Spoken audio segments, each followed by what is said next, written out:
Assalamualaikum warahmatullahi wabarakatuh. Alhamdulillah wassalatu wassalamu ala Rasulillah wa ala alihi wa sahbihi wa man walah wa ba'd. Saudara-saudariku, berjumpa kembali dengan saya Adi Hidayat. Kita mengkhususkan kajian serial seputar sejarah Yahudi atau perjalanan genealogi Yahudi, bagaimana bisa lahir sampai membentuk komunitas hingga kini dan berinteraksi secara global, dari mana mereka datang, seperti apa kemudian mereka melalui perjalanan-perjalanan sampai wujudnya ada saat ini, berkomunitas, bahkan berbangsa gitu kan, dan memberikan pengaruh-pengaruh dalam kehidupan.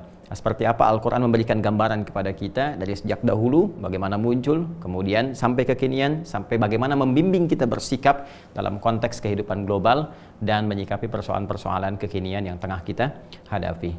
Di pertemuan-pertemuan yang lalu telah 3 episode kita bahas ya. Dari episode yang pertama saya terangkan bahkan dari Nabi Ibrahim alaihissalam ya, baik ke atas jalurnya ataupun ke bawah. Kemudian yang keduanya kita turunkan lagi perjalanan sampai ke Nabi Ya'qub alaihissalam, Nabi Yusuf alaihissalam. Dan yang ketiga tiba kita di perjalanan Nabi Musa alaihissalam kan, yang telah berada di Mesir dan belum tuntas kita selesaikan. Nah, mohon izin di bagian yang keempat ini saya ingin sedikit detilkan kisah Nabi Musa alaihissalam, karena ini begitu menarik ya. Di Al-Quran ini dibahas kurang lebih ada 20 surat membahas Nabi Musa alaihissalam, interaksi beliau alaihissalam dengan umatnya, dengan kaumnya, yang kelak nanti dari kaumnya ini menurunkan satu generasi yang kita namakan sekarang dengan Yahudi itu ya.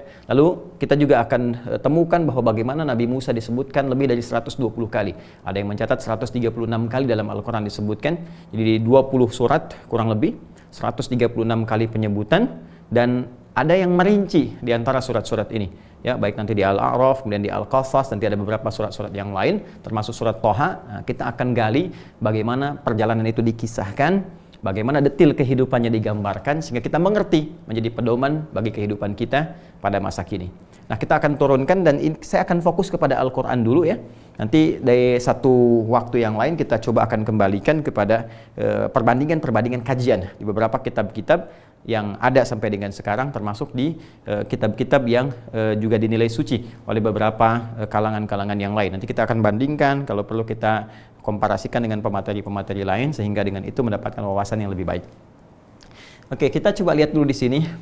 Saya berikan peta dulu sehingga terukur pembahasan kita. Ya, kita akan coba lihat esensi kisah Nabi Musa itu alaihissalam. Sampai tadi banyak disebutkan dalam Al-Quran, hikmahnya apa ya, terus kaitannya nanti dengan perjalanan kaum Yahudi, kemudian korelasinya kisah Musa dengan dakwah Islam ya.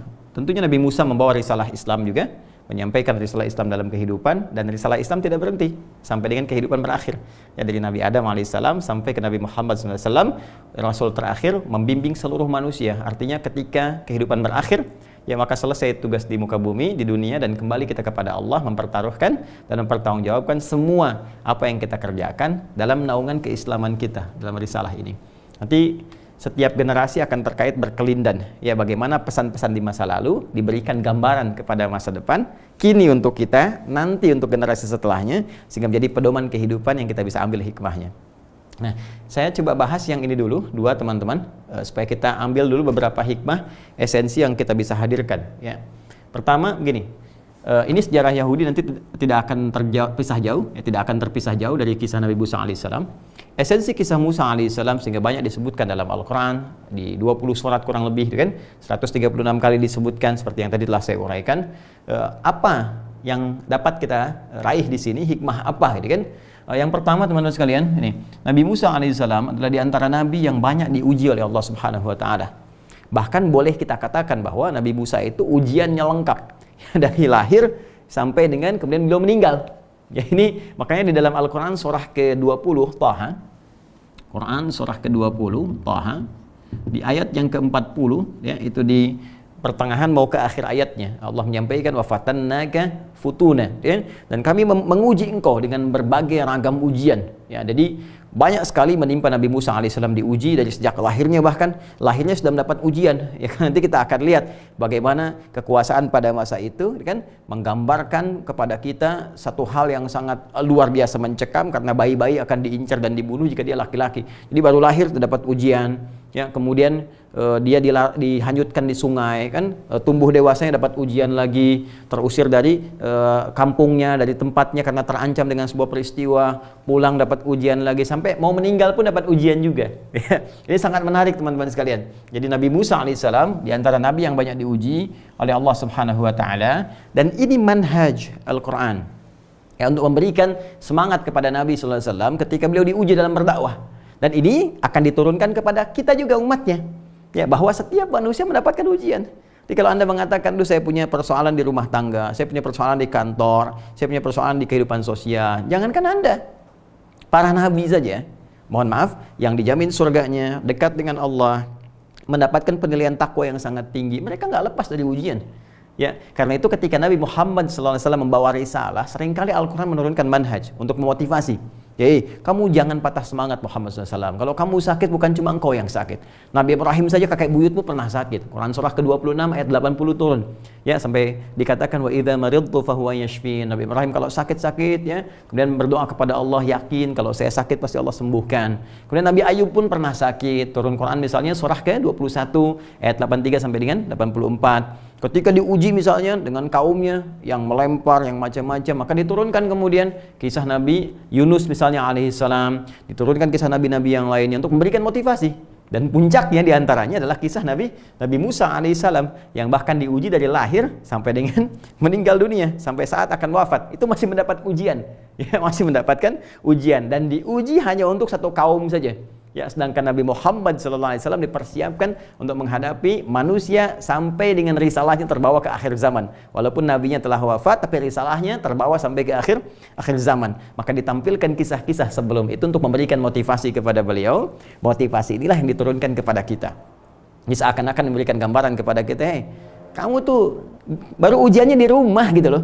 Ya, Musa itu baru lahir dan dapat ujian di rumahnya, berpisah dengan orang tuanya. Kamu baru dewasa berpisah hanya untuk belajar, sudah merenung, ya sudah banyak menangisnya. Baru masuk pesantren sudah nangis tiap malam gitu kan. Nabi Musa itu udah pisah dari ibunya dari kecil. Ya, kemudian terus dibawa ya kepada kita sehingga menguatkan, dan nanti ada manhaj dalam Al-Qur'an membimbing kalau ada ujian ini begini mengatasinya. Kalau yang sulit begini doanya. Seperti Musa berdoa, seperti ibunda Musa berdoa, ya, misalnya seperti Nabi Ayub berdoa, seperti Nabi Yunus berdoa dan turunan-turunan yang lainnya. Ini yang penting saya tampilkan dulu sebelum kita menghadapi banyak hal. Nah, Nabi Musa ini ternyata hikmahnya banyak diuji teman-teman sekalian, ya, supaya lebih kuat. Kualitas meningkat karena akan menghadapi umat, ya, satu komunitas yang memang luar biasa menyebalkannya, ya, yang luar biasa nggak nurut. Jadi dimantapin dulu tuh, dikuatkan oleh Allah supaya banyak ya kesabarannya, banyak kemudian ketahanannya. Sebab kalau itu tidak muncul, kesabaran tidak muncul, kekuatan nggak muncul, doa Nabi kan terkabul. Ya Allah, ini nyebalkan sekali umat ini nih, kasih begini minta ini, baru selamat dari Firaun dah nyari Tuhan yang baru, wafatkannya semua, ya wafat. Cuman nggak ada hikmah risalah kenabian di dalamnya. Ya karena itu ternyata di balik satu ujian itu menguatkan kita supaya lebih kuat lagi, dan berita baiknya ujian di masa kini itu sesungguhnya adalah sebuah keadaan yang disiapkan oleh Allah untuk menguatkan diri kita untuk menghadapi ujian lebih besar di masa depan yang meningkatkan kualitas kehidupan kita. Ya, bukankah anak SD itu belajar diuji supaya ada persiapan ke SMP, ya kan? Semakin mantap ilmunya, semakin siap ke atasnya. Bukankah anak SMP diuji ya supaya lebih kuat, lebih siap untuk ke atasnya lagi? Nah, kita juga begitu. Karena itu berbahagialah kalau ada orang yang tengah menghadapi ujian yang paling sulit, itu berita baik. Karena Allah ingin menguatkan kualitas Anda dengan kualitas terbaik, karena tantangan di masa depan akan dihadirkan kepada Anda untuk mengangkat derajat Anda lebih tinggi dari sebelumnya. Gitu ya, karena orang besar nggak mungkin diuji dengan ujian kecil. La yukallifullahu nafsan illa usaha. Allah tidak akan menguji seorang hamba di luar batas kemampuannya. Baik, ini hikmahnya, ya. Nah, kemudian beliau diuji ya kepada umat yang sangat keras kepala. Yang ini nanti teman-teman sekalian akan ada korelasi nanti ya dengan turunnya ayat-ayat kepada Nabi Muhammad SAW untuk disampaikan kepada umatnya. Ya, jangan seperti umat-umat yang telah lalu, telah jelas kemudian satu persoalannya banyak ditanyakan sehingga turun kemudian perintah misalnya di Quran surah kelima Al-Maidah ya dari ayat 100 sampai 101 itu kan ya ayyuhalladzina amanu la tas'alu an asya'a in tubdalakum tasukum. Hai orang-orang beriman, ya kalau persoalan sudah jelas disampaikan, kemudian bimbingan sudah jelas disampaikan, jangan banyak ditanyakan lagi. Khawatir banyaknya pertanyaan itu menjadikan yang sudah jelas makin tidak jelas dan sulit bagi kamu kemudian untuk mengeksekusinya. Ya nanti kita akan lihat bagaimana kisah-kisah yang terkait dengan umat Nabi Musa yang ketika diberikan bimbingan banyak ditanya lagi, banyak mengolok-ngolok lagi sehingga menyulitkan bagi mereka. Nanti puncaknya di kisah surah Al-Baqarah itu. Nanti kita akan masuk juga ke sana diantaranya ya.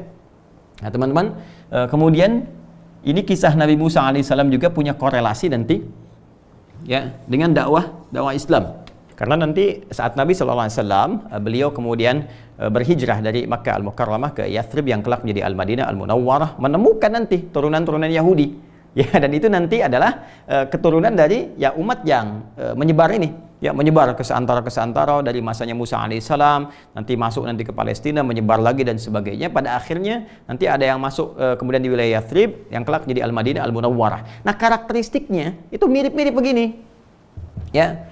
Keras kepala, sudah diarahkan banyak ingkar, bikin perjanjian diingkari, mencoba untuk mempersekusi Nabi, ada yang pengen mengeksekusi, mencoba untuk melakukan pembunuhan, kemudian juga berkomplot ya, melakukan sebuah koalisi ya dengan orang-orang Mekah bahkan untuk menyerang orang-orang Islam di Madinah. Ini dahsyat sekali.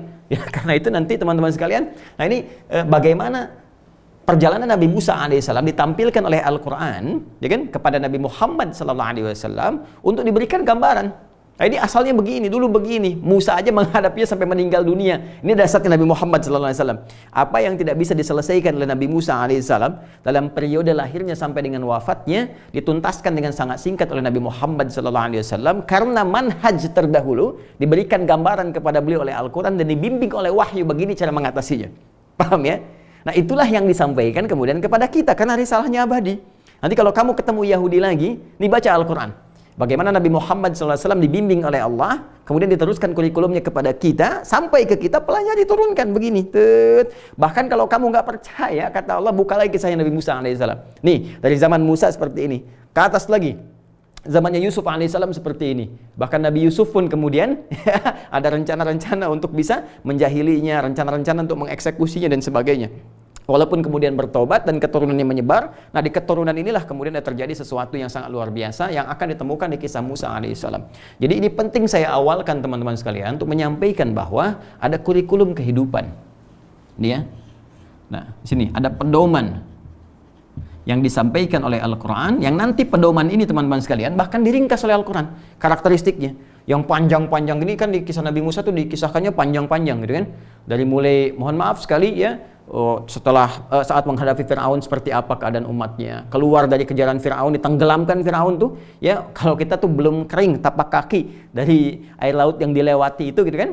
Nah itu sudah baru lewat situ udah minta Tuhan yang baru, terus diarahkan masih ngeyel, ditinggal sebentar itu sudah melawan, bahkan mencoba untuk mempersekusi Harun alaihissalam, kan? Lalu setelah itu diberikan kesempatan untuk hidup di tempat yang damai, tentram, diberikan jaminan untuk masuk dengan kemenangan, masih ngeyel juga. Nah ini sesuatu yang sangat luar biasa. Dan disebutkan karakternya tegas nanti dalam Al-Quran bagaimana karakternya dengan sangat singkat dan padat sekali ya, karena mereka merasa yang paling tinggi, merasa yang paling hebat, merasa yang paling dekat dengan Allah, rasialnya tinggi gitu kan, bahkan juga mereka tidak ingin merasa diungguli dalam bidang ekonomi, dalam politik, dalam kekuatan dan sebagainya, dan dibalik itu pun ada rasa-rasa penakutnya. Nah itu nanti ada pedoman dalam Al-Quran dan itu abadi sifatnya.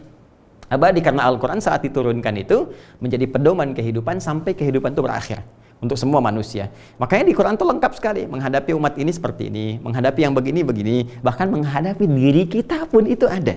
Yang pemarah begini solusinya, dengan menghadapi sifat riya begini solusinya, yang dengki iri hati begini solusinya. Jadi yang kecil saja ada, maka yang kompleks pun sudah barang tentu akan terjamin pedomannya dalam Al-Quran. Jadi di sini saya turunkan bagian kedua ini ya, pembahasannya korelasinya ujian serupa dengan Rasulullah SAW. Artinya apa yang dihadapi oleh Musa alaihissalam juga dihadapi oleh Nabi Muhammad SAW saat beliau berada di Al-Madinah Al-Munawwarah. Kompleksitas kehidupan di sana yang disusun dengan piagam Madinah yang tadinya damai, piagam Madinah membawa kedamaian, ketentraman, tiba-tiba itu bisa rusak oleh karakteristik yang terwariskan. Makanya saya sebut genealogi. Karena ke atas itu naik, ya, kayak ada warisan genetik gitu.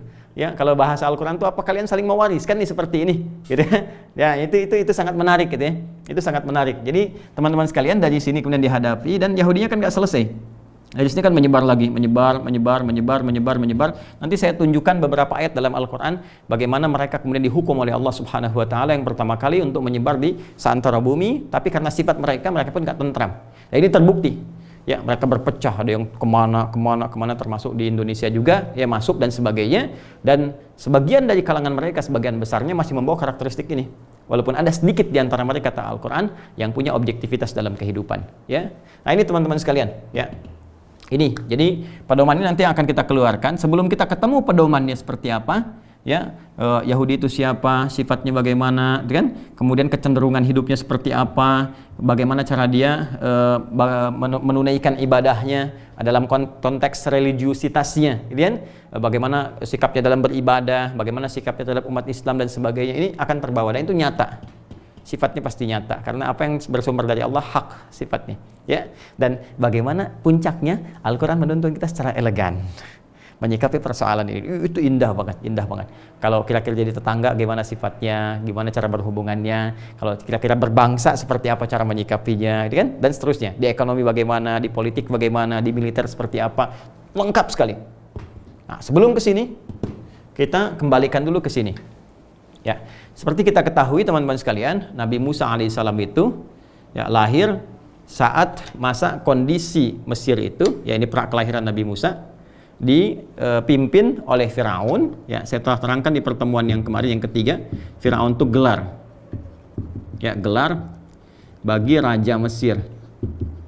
Mesir, ya, bahasa Latinnya Farao gitu kan. Nah, ini Firaun. Jadi gelarnya yang disebutkan. Nah, ini saat beliau ini prakelahiran, ini yang pimpin namanya Qabus bin Yusuf Al-Awwal, ya. Qabus bin Yusuf Al-Awwal. Saya sudah sampaikan di pertemuan yang lalu sumber-sumbernya.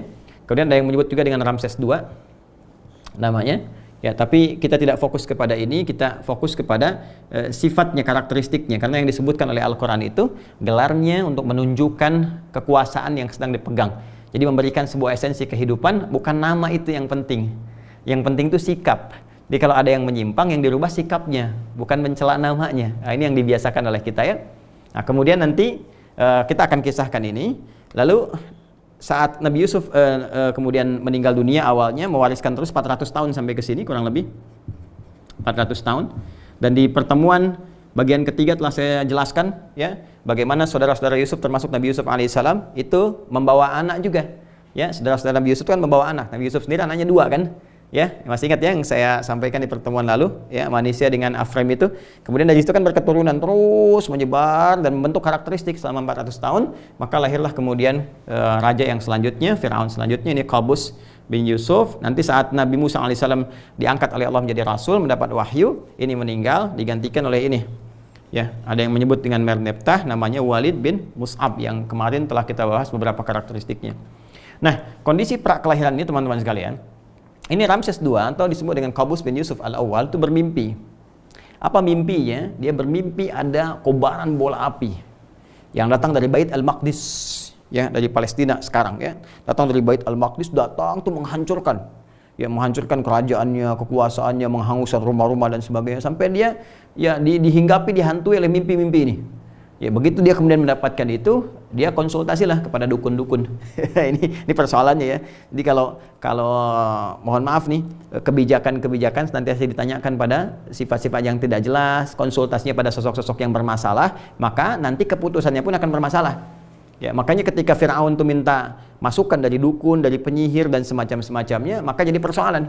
Ya, apa yang disampaikan? Wah, ditakwilkanlah kemudian oleh para dukun ini bahwa nanti akan ada satu sosok dan seorang anak yang datang dari Baitul Maqdis atau keturunan dari Baitul Maqdis yang nanti akan menghancurkan kerajaanmu di masa depan.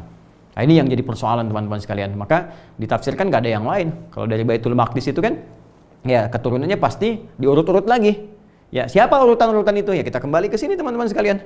Ya, ini kalau kita lihat kan kondisi sosiologis masyarakat Mesirnya ini pada masa itu, ya, bukan sekarang. Pada masa itu kondisi sosiologisnya rakyat Mesir sendiri kan terbagi 2, pribumi, orang Mesir sendiri nanti, ya, yang ini nanti akan terus dinaikkan sampai ke atas, sampai ke kisah Nabi Yusuf alaihissalam, ya, yang terus mendapatkan jabatan. Lalu kemudian ini, ya, ada bagian yang kedua itu, yaitu pendatang, keturunan pendatang.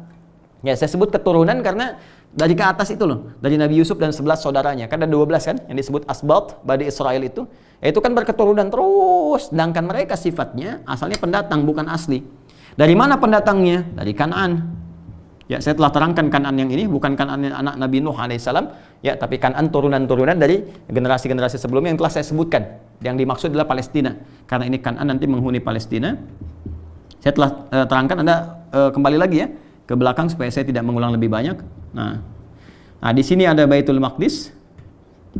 Ya, Baitul Maqdis. Ya kan? Yang Al-Aqsa yang sekarang kompleknya itu yang kita dapati itu. Dan ini nanti ada Nabi Ibrahim yang banyak beraktivitas di sini, diturunkan kemudian ke Nabi Ishak, diturunkan ke Nabi Yakub yang sempat tinggal di sini sebelum berhijrah ke Mesir. Nah, ditafsirkannya karena datangnya dari sini, maka nggak ada yang lain kecuali keturunan pendatang yang ini. Ya. Siapa keturunan pendatang ini? Ya, keturunan ke Bani Israel yang 12 itu. Siapa 12 ini? Anaknya Nabi siapa? Nabi Yakub alaihissalam. Nabi Yakub. Ya, 12 orang termasuk Nabi Yusuf kan, yang hijrah ke Mesir. Ini anaknya Nabi Yakub. Siapa Nabi Yakub? Anaknya Nabi Ishak. Siapa Nabi Ishak? Anaknya Nabi Ibrahim alaihissalam. Karena ini beraktivitasnya di Kan'an, di Palestina, Baitul Maqdis sebelum hijrah ke Mesir, maka ditafsirkan oleh para dukunnya ini asalnya dari Baitul Maqdis, maka tidak ada yang lain kecuali keturunan Bani Israel. Dari situlah keturunan Bani Israel diburu, dari situlah kemudian dipersekusi sampai ada dekret yang keluar. Nah, ini yang digambarkan oleh Al-Quran di pembuka surah Al-Baqarah dan pembuka kisah Nabi Musa alaihissalam. Nanti ada di Al-Baqarah, di Al-A'raf dan turunan yang lainnya. Di Quran surah kedua itu di Al-Baqarah, ya, di ayat ke-49 teman-teman sekalian, ya, paling kiri sebelah atas di mushaf. Nah, ini sangat viral, ya, sampai ke kita saat ini ketika Allah menyampaikan wa idz najjainakum min ali fir'aun yasumunakum su'al 'adzab yudzabbihuna abna'akum wa yastahyuna nisa'akum, kan, wa fi dzalikum bala'un min rabbikum 'azim, kan. Jadi kata Allah Subhanahu wa taala wa idz najjainakum min ali fir'aun, dan ingatlah, pelajarilah, pahamilah, hei Bani Israel, hei orang-orang Yahudi yang hidup pada masa itu, kan? Hei orang-orang Yahudi yang hidup pada masa itu, ingatlah kisah-kisah yang dulu. Ya, kenapa engkau tidak mau menerima risalah Islam, tidak mau menerima dakwah Nabi sallallahu alaihi wasallam, banyak menutupi kebenaran dan sebagainya, apa-apa yang saya sebutkan tadi. Ingat dong dulu ketika kami selamatkan, ya, keturunan-keturunan yang dulu itu. Kalau nggak ada mereka itu, kalau nggak diselamatkan, nggak ada kalian sekarang. Itu poinnya, gitu ya. Ya, min ali Fir'aun, dari koleganya Fir'aun. Jadi Al-Quran tuh seringkali menyebutkan Fir'aun tuh nggak sendirian, tapi dengan kolega, gitu kan. Ya, karena nanti ini kaitan eratnya kan, ini kesini sudah kolega. Kemudian nanti ada Haman yang sempat saya singgung di pertemuan lalu, kan? Nanti ada bala tentaranya lagi, ada Korun dan sebagainya. Jadi mereka berkomplot keseluruhan dan dibuat sebuah sistem sistematis yang sangat sistematis terukur bagaimana kemudian mengeksekusi mimpinya ini Qabus bin Yusuf al-Awwal sebagai Fir'aun atau sebagai raja pada saat itu yang bermimpi ada bola api datang dari Baitul Maqdis dan nggak ada tafsir lain kecuali dari keturunan Bani Israel yang tadi saya terangkan. Maka dari itu dibuatlah sebuah dekret, ya, apa dekretnya? Semua anak-anak yang ada pada masa itu. Bahkan ada kisah menyebutkan laki-laki. Jadi lucu nih. Ya, lucunya kadang musim-musiman. Kalau pengen bunuh gitu kan, yang laki-laki. Kalau enggak, ya enggak gitu kan. Makanya ada yang menafsirkan ketika masanya Nabi Harun itu belum muncul dekret itu. Ya, atau ada yang mengatakan itu periodenya nggak ada pembunuhan gitu. Nanti pas zaman Nabi Musa ada lagi. Nah, jadi di sini teman-teman sekalian ada yang sangat menarik. Allah sampaikan, kami lepaskan, kami selamatkan kalian dari kekejaman kolega Firaun. Ya, apa yang mereka kerjakan di awal itu? Yudzabbihuna abna'akum. Mereka mencoba untuk mengeksekusi setiap bayi-bayi laki-laki. Ya, bayi laki-laki yang terlahir karena ada dekret dari Fir'aun pada masa itu, yaitu Qabus bin Yusuf al-Awwal, bahwa ada kemungkinan generasi Bani Israel yang melahirkan bayi laki-laki akan menghancurkan kerajaan besarnya, dan membebaskan perempuan-perempuannya. Wa yastahyuna nisa'akum wa fi dzalikum bada'um min rabbikum 'azim. Dan yang demikian itu banyak sekali ujian-ujian yang sangat dahsyat yang diujikan oleh Allah untuk menguji orang-orang beriman pada masa itu. Jadi teman-teman sekalian, di sini ada sesuatu yang kita penting untuk highlight, gitu kan? Nah, ini kemudian kita alirkan ke sini, ya, bahwa turunan kisah awal yang kemudian disampaikan oleh Al-Quran, kondisi sosiologisnya Nabi Musa alaihissalam saat terlahir itu, nah ini dalam periode ancaman Firaun yang melahirkan dekret bahwa setiap bayi yang terlahir itu mesti dieksekusi. Jelas ya. Jadi Musa itu tadi saya katakan baru lahir aja udah mendapat ancaman, bahkan belum lahir udah dapat ancaman, karena periode saat ibundanya mengandung itu ada yang menyebut namanya Aminah. Dan kalau ke atasnya kan sudah pernah saya terangkan kan, bapaknya Imran, ya nanti ke atasnya lagi sudah saya terangkan, Imran bin Yasur, Yasur bin Mahith, Mahith bin Lewi, dan Lewi bin siapa? Yakub, Yakub bin Ishak, Ishak bin Ibrahim alaihissalam. Itu salah satu riwayatnya. Jadi ibunya nanti namanya Aminah, ada yang menyebutkan demikian, punya kakak namanya Harun, ya bedanya 3 tahun. Nanti di sudut yang lain juga nanti ada Maryam lagi, seperti yang pernah saya terangkan. Nah ini Harun lahir dalam periode musiman untuk tidak membunuh, sementara Musa lahir dalam periode ini dekret yang disampaikan oleh Firaun yang disebutkan di Quran surah kedua ayat ke-49. Jadi Musa mau lahir aja udah terancam. Nah sekarang bagaimana kisah mengandungnya ibunda Musa alaihissalam, ada yang menyebut namanya dengan Aminah kan? Bagaimana kondisi Musa saat terlahir dalam ancaman itu, seperti apa menyikapinya, dan bagaimana pertolongan Allah diberikan pada masa itu untuk disiapkan menjadi pemuda, menjadi nabi, menjadi rasul yang membebaskan Bani Israel dari kejaran-kejaran Firaun sampai keluar, sampai melahirkan karakter, sampai muncul Yahudi, sampai tiba saat ini. Kita akan lanjutkan itu pada episode yang kelima, serial yang kelima insyaallah ta'ala. Baik, kita sambungkan nanti teman-teman sekalian. Mohon izin ya, nggak panjang-panjang, sedikit-sedikit tapi terukur, teman-teman bisa menikmati, lalu kita sambungkan secara serial. Adi Hidayat, subhanakallahumma bihamdika asyhadu an la ilaha illa anta astaghfiruka wa atubu ilaik. Allahumma ya Allah taqabbal minna innaka antas samiul alim wa tub alaina innaka antat tawwabur rahim. Assalamualaikum warahmatullahi wabarakatuh.